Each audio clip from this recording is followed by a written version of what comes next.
Siya, monthly income sa isa ka kuan. Example, ang head of the family, ako head of the family, okay? Imong monthly income, i-multiply nimo sa 12, i-divide nimo din sa number of dependents nimo. Imong wife and your kid. All services ng hospital, basta PhilHealth ka, lahat libre. O yan. So lahat ng benefits. Ilang taon ka na member nito? Pinakatuig ko. Pinakatuig. Pinakatuig nga member.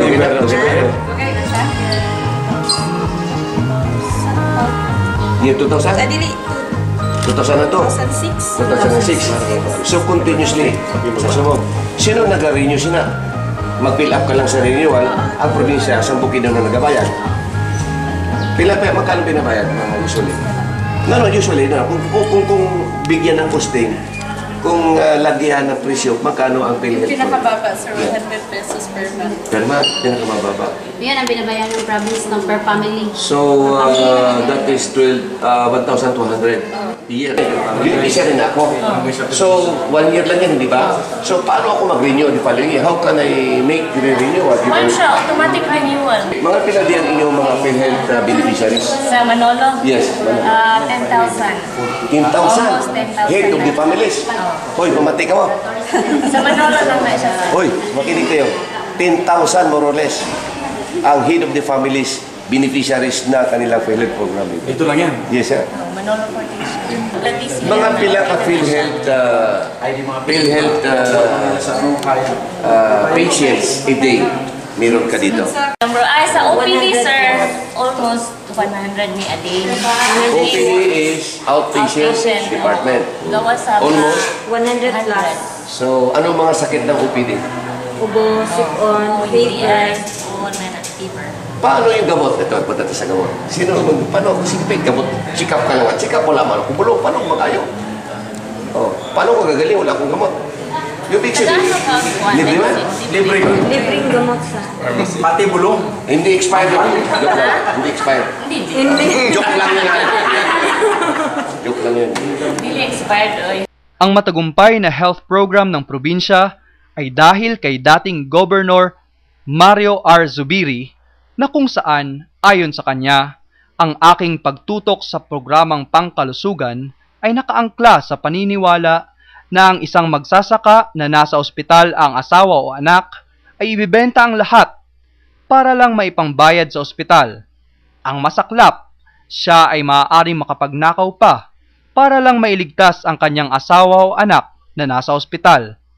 At ito ay problema hindi lamang sa kalusugan, bagkos pati sa kapayapaan at katahimikan. Ito ang programang nais i-duplicate dito sa Palawan ni Ginoong Jose Chavez Alvarez, kaya siya tumakbong gobernador ng Palawan noong nakaraang halalan. Subalit, hindi siya pinalad. Sayang, ilang batches yun? 9 batches kayo pumunta dito. Eh yun talaga, alam mo, si JCA, serious talaga siya na gawin doon. Kasi kinausap na niya, pwede ba kitang hiramin? Ay oo, magpaalam lang tayo sa bagong governor, kung sino man siya. Willing ako magstay doon, let's set up the ano. Kasi nung pumunta nga ako, parang, sabi ko, ang yaman-yaman ng Palawan, parang nakakawa yung mga tao, no? Tapos ang dami niyong pera, di ba? Yung inyong, ano yun, sa oil, sa Malampaya. Malampaya plus. Bigyan niyan sa Bukidnon, di ba? Mas maganda pa yung Bukidnon.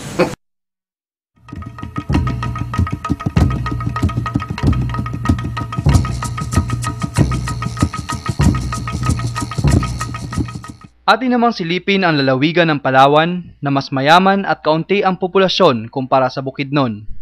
Discover Palawan at The Heat is On, ang mga katagang nakakalat sa buong probinsya sa ilalim ng pamunuan ni Governor Abraham Khalil Bimitra. Ang salitang HEAT ay abbreviation ng focus program ni Governor Mitra, H para sa health, E para sa education at environment, A for agriculture, and T for tourism. Ngayon, ating may tatanong, sa 5 focus program na ito ni Governor Mitra, may positibo ba kayong pagbabagong nakikita? Ating bisitahin ang ilang ospital ng Palawan na pagmamay-ari ng probinsya. Sa bayan ng Taytay, dito itinayo ang bagong Northern Palawan Hospital. Ayon sa aming mga napagtanungan, ito raw ay may halagang 135 million. Malinis ang ospital, halos walang pasyente. Bakit? Dahil ang ospital ay may layong 11 kilometro mula sa bayan. Sa layo ng ospital, may ilang mga mapagsamantalang tricycle driver dito, kung kaya't ang Thai Toda o samahan ng mga tricycle dito ay naglagay ng karatula kung saan nakasulat ang suggested fare rate na 30 pesos kada tao o pwedeng i-hire ang tricycle sa tumataginting na 120 pesos. Kung sa bayan ka pa bibili ng gamot at emergency at wala kang kasabay na makakahati sa pamasahe, 240 pesos na agad ang magagastos mo sa pamasahe pa lang. Ang ospital ay mayroon ring powerhouse na may malaking pakinabang sana dahil ang kuryente rito mula Paleco ay mula 6 p.m. hanggang 6 a.m. lamang. Ang maliit na generator na mula pa sa lumang ospital ang tanging gumagana. Kitang-kita ang kakulangan ng pondo ng munisipyo para imentina ang malaking generator na akma sa kinakailangang kuryente ng ospital. Mayroon na din itong morgue, ambulance at motor pool. Ang laundry area na ito ay hindi kasama sa budget ng ospital. Ito ay naisagawa mula sa effort ng pamunuan ng ospital. Ang multicab na ito, ayon sa mga taga rito, ay hindi raw brand new. Halata naman sa mga gulong, di ba?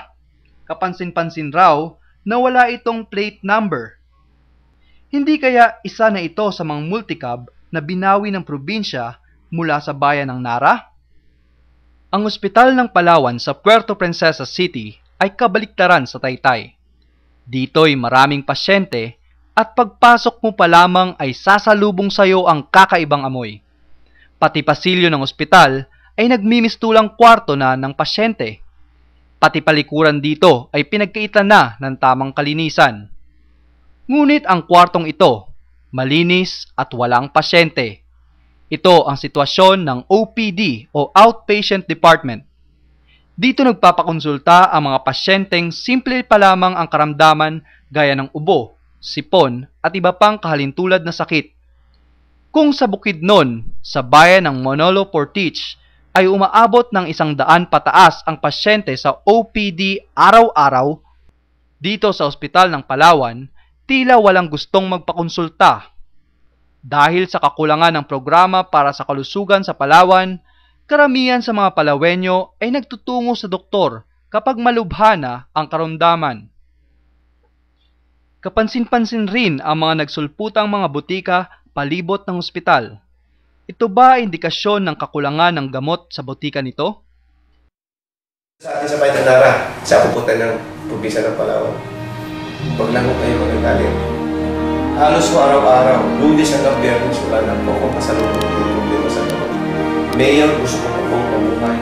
Mayor, ipapasahin pa ako sa inyo, kumitay lang tayo. Gusto ko pa pong mabuhay. Hindi naman akong konsensya. Dudukot na lang ako ng makuutang na lang ako ng sweldo ko para maibili kang gamot sa tao. Ang Nara Hospital sa bayan ng Nara ay isa ring provincial-owned hospital. Halos kaparehong problema ang nararanasan nito katulad sa ospital ng Palawan.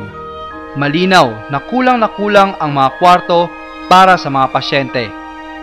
Ito yung municipal hospital, 10 bed lang ang allowed talaga. Pero ang actual, maabot ng more than 30. 30.